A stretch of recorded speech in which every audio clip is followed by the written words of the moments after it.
Hello everyone, welcome back. So in the last lecture, we have discussed what to do with your name, your parents' name, your school, your college, and the important alumni from your campus. I hope you are busy doing those things. And let us continue our discussion. So the very next thing which you are supposed to do is to do some minimum work about your hometown and your home district.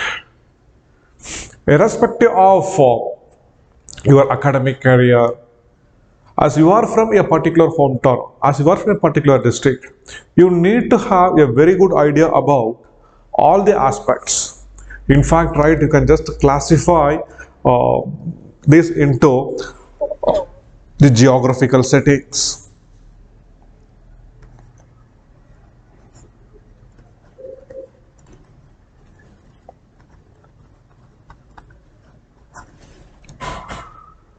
So in which part of the country you are? Is it tropical or subtropical? Is it a mountainous region or it is a plain? Is there any important river draining through your district? Is there any important wildlife sanctuaries there? Bird sanctuaries there? Or is there any big mining area there? Or is there any important environmental issues which your hometown is facing? So these are the geographical issues. Then the historical background.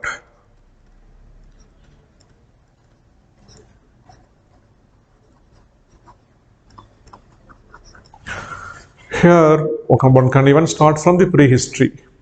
Even just start looking for any prehistoric sites in your district.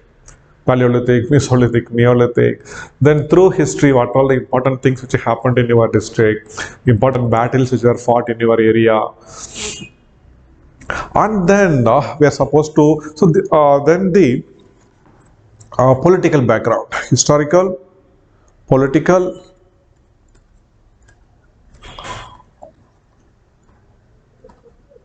economic. What is the important economic base of your district? Is it agriculture or industries, etc.? First, I will brief you with an example. Okay, suppose if somebody is from the Etawah district of Uttar Pradesh.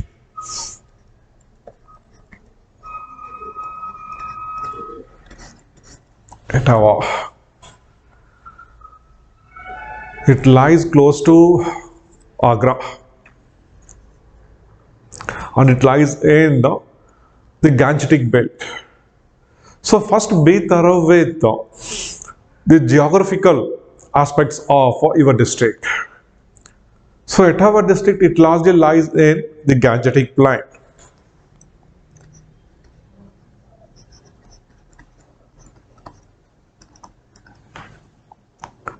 And it is near Etawah, the Yamuna river.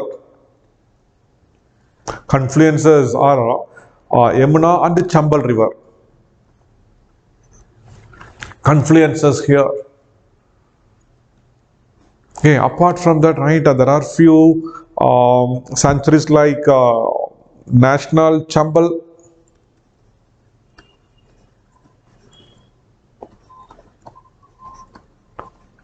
Sanctuary. Even this very famous Sarsai Nawar wetland is also there in the district. So these are the very important geographical setting of this region. So what we can expect as a question from these things. First, Gangetic plain.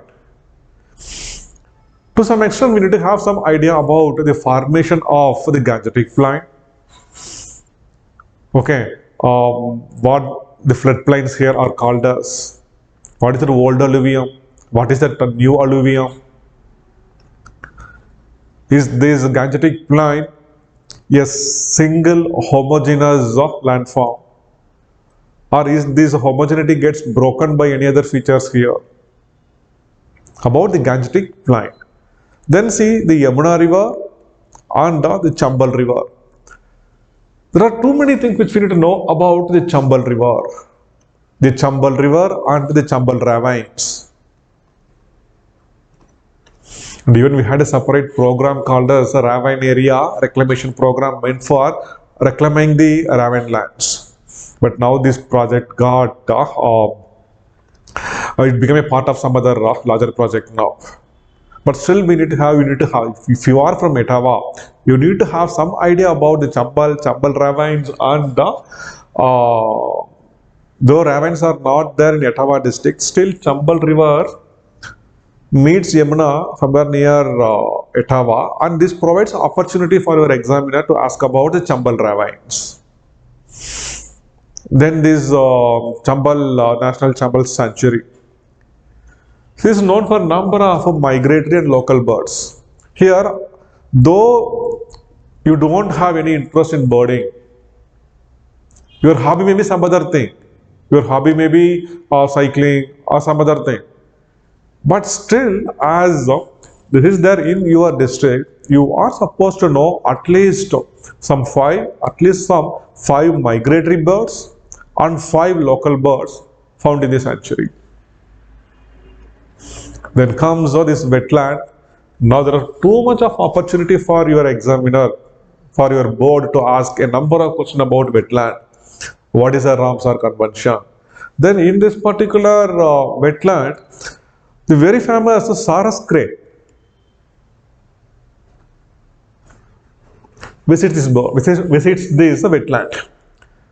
So what is so special about the Saras crane? One thing I'll tell you very clearly, most of the bureaucrats who are there as members, right, they have immense knowledge about this birding, wildlife, hiking, trekking, and also about books.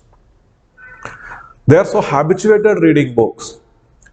They are so, these people, right, they'll have number of good hobbies, and mostly they'll be very good in these activities related to nature and environment. So always keep this in mind. Keep this in mind. Okay. So this is how we are supposed to work about your particular district. Okay. Is there any important mountains there? Is there any important tourist spot in your place? All these things you need to be thorough. Got it? So after this geographical setting, one need to know about the history of your region.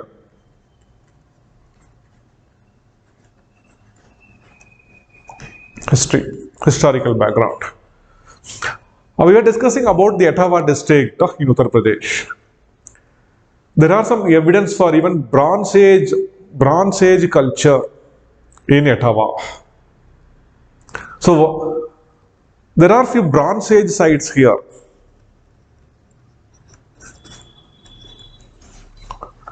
So then what is that bronze culture? What is the copper hoard culture? Or need to have some idea, some minimum idea about what this culture are. Then from Gupta period till the history, right, starts from prehistory, and throughout the ancient India and medieval India, Etava will always be in some news because of its proximity to Agra. Okay, and then one should also place some special emphasis on the national movement. So the importance of your district in national movement. So during the revolt of 1857, Etava was a hotspot. Etava was occupied by the revolutionaries. During the revolt of 1857, it took a very long time for the British to regain access to Etava. So then, obviously, right, the very important thing about the Etava, the very famous Etava pilot project.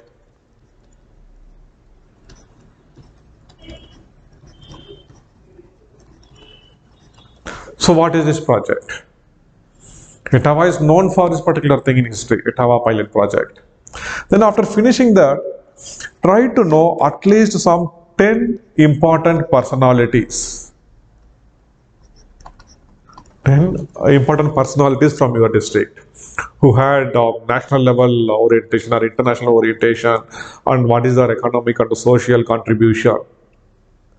After doing these things, one should also focus on the very important issues which are in place in your district. It may be a political issue, it may be a communal issue, it may be an environmental, ecological, or it may be a healthcare related or medical issue. So try to know this issue and you need to be thorough with these issues. So somebody writes, you are from your district, and somebody from some other district is going to ask you a question about your district, and there if you blink, that gives a very big negative opinion. So one need to be ultimately thorough with their home district, their hometown. Suppose if somebody is from Neyveli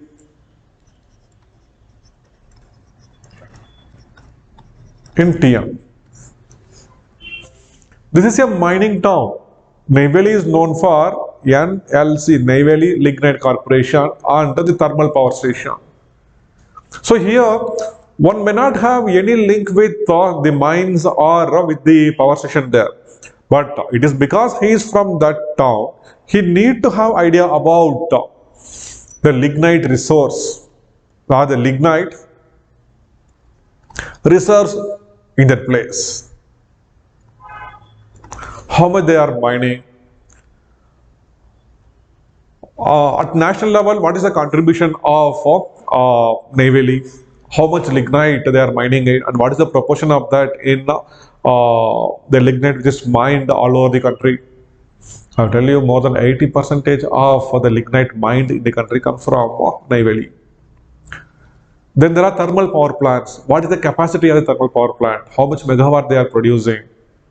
And now even there is one initiative for producing green energy. Got it? So once suppose somebody is from this town, they need to be thorough about the energy. And from one area, they may just keep moving. See, one member in your board will ask about the lignite production and the thermal from the thermal power plants there. And suddenly, this provides opportunity for somebody else to ask the next question. They may ask you, okay, is that energy clean? So what is the option now? How long we can continue with the coal-based power plants? So from one question, right, there may be number of subsequent questions which one need to think. So while doing your preparation also, suppose if you take a particular topic, for example, the lignite. So what are all the subsequent things they can ask about lignite? They may ask first what this lignite is, what type of coal it is, and what are its properties. Next they may ask how much quantity they are mining there every year, and what is the capacity of the thermal power plants there. They may ask. So though you may not be related to this thing, but it is you are. But if you are from that place, you need to have idea about these things. Got it? So then, lignite energy. Too much of opportunity for them to ask about other things like, see, what are all the other ways of to mitigate the environmental issues because of the pollutions created by this thing. So how long will it take for us to shift completely to green energy? Is there any possibility? Then what about the feasibility of nuclear power plants? Then what is your opinion about nuclear power plants? They keep asking. Okay, and from there, right, they may just take you towards the Kudankulam protest and what actually the issues are, etc., etc. Got it? Fine. Or suppose if somebody is from Bangalore.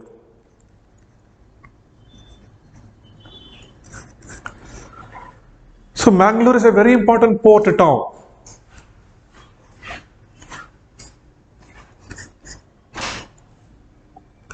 Here, one may not have any interest towards these things, towards ships, etc. But still, one need to know.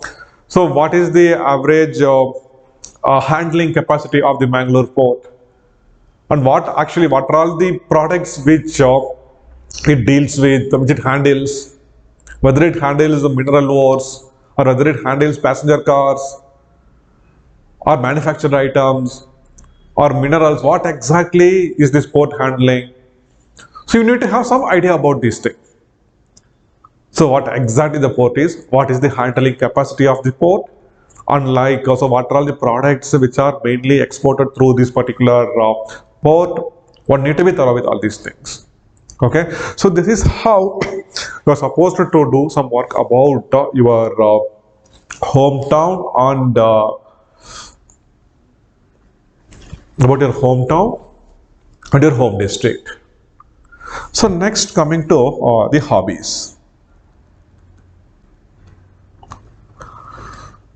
So elaborately, right, there are columns that deals with your personal interest, your areas of specialization, achievements during your school, college days, etc. And then there is one column which exclusively deals with your hobbies and interest. So this is one particular area where, right, you can create curiosity.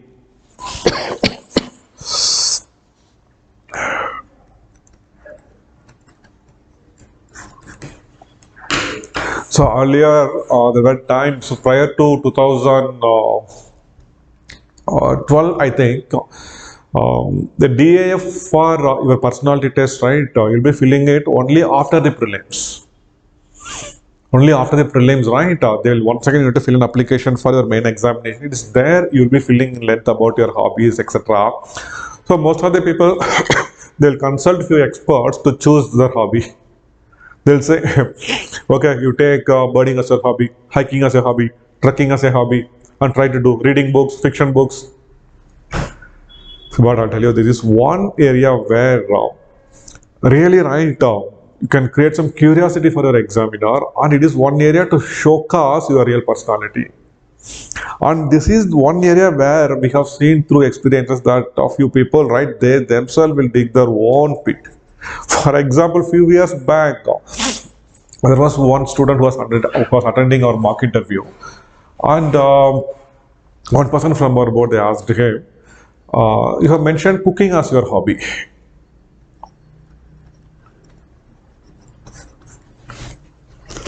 That guy, he was from southern part of India. And even by looking at that, even we had some curiosity. Yeah, cooking as a hobby. He's from southern part of India. Then we thought of asking some difference between Tanjore cuisine and this Chettinad cuisine. What exactly is the difference is, in fact, the difference lies in the spice used in making the cuisine.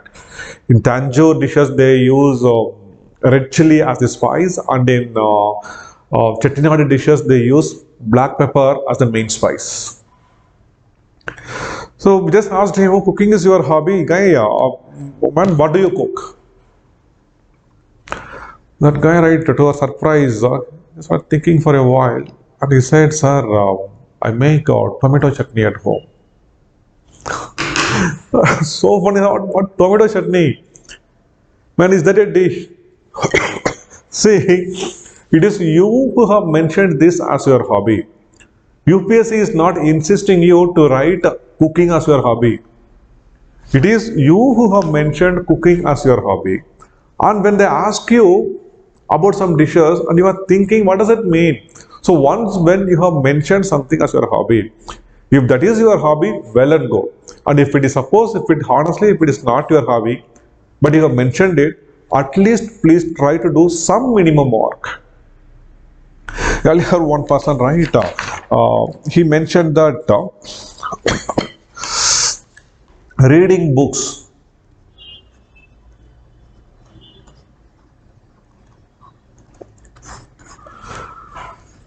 This is something very dangerous. If you have mentioned this, right, make it sure that you really have that hobby. If not, try to do a lot of work, because most of the people there in the board, they'll be familiar with this particular hobby.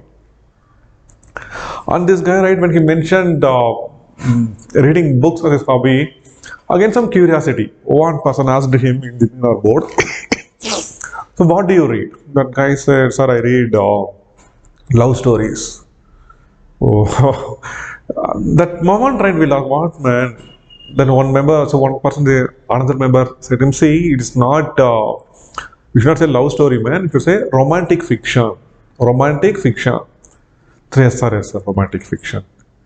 Then see, before that, right, we thought of asking him about Nicholas Sparks or Elizabeth Gilbert or at least about E.L. James. Then we just lost the hope. I didn't want to ask, man. Then he asked, do you know to whom do you read, which book you read?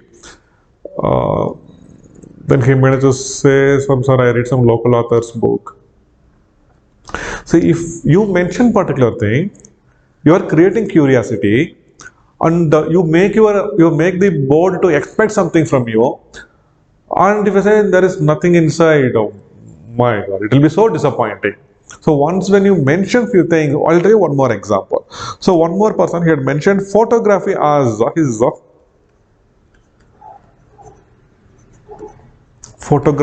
his hobby. He came to us for a mock interview. Then right, we asked him questions like, "Oh, photography is your hobby, so awesome. Can you tell me how to make a bouquet in photography?" Yes, me, sir, bouquet with flowers. Oh my god. And one more person asked him, do you know about rule of thirds in photography? And he was blinking. Then he asked me, then what exactly you do, man? Sir, I take photographs using my mobile phone. There is nothing wrong in that. Even that is a photography only. But if you have mentioned that as a hobby, please try to know about some internationally known or world relevant photographer or some good photographer from India and do some work. There are a number of terms associated with the photography. There are a number of techniques used in photography.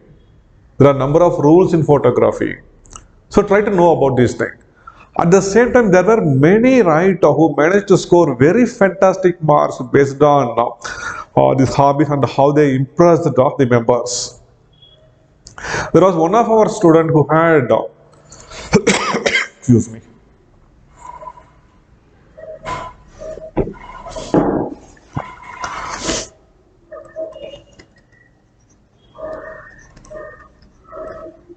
bird watching as their hobby. In UPSC, it happened. One member of the board asked her, "Can you please tell me where we can see a yellow pigeon in our country?" Sorry, it's not yellow. Green pigeon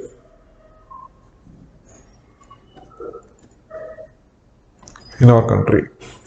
She corrected him saying, "Sir, yellow-footed green pigeon it is, a yellow-footed green pigeon. And when you avoid these mountainous region of the Himalayas and few tracks here, throughout the country we can see this yellow-footed green pigeon." Oh my god. That shows that really he or she is doing that hobby. Then there's one more question. So why Tyler birds are called so? Why the small birds? Why we are naming it as a Tyler bird? And the reply was so instant. So the nest which they construct, you can see the number of leaves stitched by the bird, and it will look like a tailoring activity. That's why we call it as a Tyler bird. To what extent you can impress your examiner. So the things which you have mentioned in this particular column, in your area of interest, the awards or prizes or medals which you have won during your school or college days. Suppose if you mention that I have won a medal in karate, or if I won a medal in a particular competition, say table tennis, you need to know what that game is. And some important players who actually contribute or who also represent at national level or international level from India, etc. Right? So always be prepared for some best question from this particular area. So this is one area, this one opportunity available for you to impress your examiner. So based on whatever you have mentioned, and there were even instances where one of my own series, he didn't mention anything in that hobby column. And in the personality test, that board chairman was so irritated to say, "What is this? You are so answering so nicely. You look so genuine, but see, you have just missed this column. Why didn't mention? Don't you have any hobby?" That guy, he replied saying that, sir, I have good number of hobbies, but I really don't know what exactly to mention here, so I just left it. See again, curiosity. Then, oh really? Can you tell me about few hobbies which you are practicing? Then he said some 10, 12 hobbies it seems. To what extent he had impressed the examiner and he got into IAS. So what I meant to say is, here lies one opportunity. There may be, so if situation is in your favor, even some 30 percentage of your personality test right may be occupied by the discussion on your hobby. Or sometimes they may not even ask, that is your bad like that, we cannot do anything. But see, there is a chance here to show your personality. So whatever you have mentioned, please do adequate work. And it is not something like which you can just read and you can just throw it. Suppose if you have mentioned as a reading book as your hobby, and if you do not, if you haven't read anything until now, you still have 2-3 months to go. One good quality novel you can finish in a matter of 1 week. So at least start doing some work about your hobby if you haven't, if you are not so comfortable with that earlier. And make yourself comfortable, make yourself familiar with the hobbies which you have mentioned in your DAF. So in the subsequent lectures, let me discuss what are the things we are supposed to do after this. Okay? So thank you. Keep watching.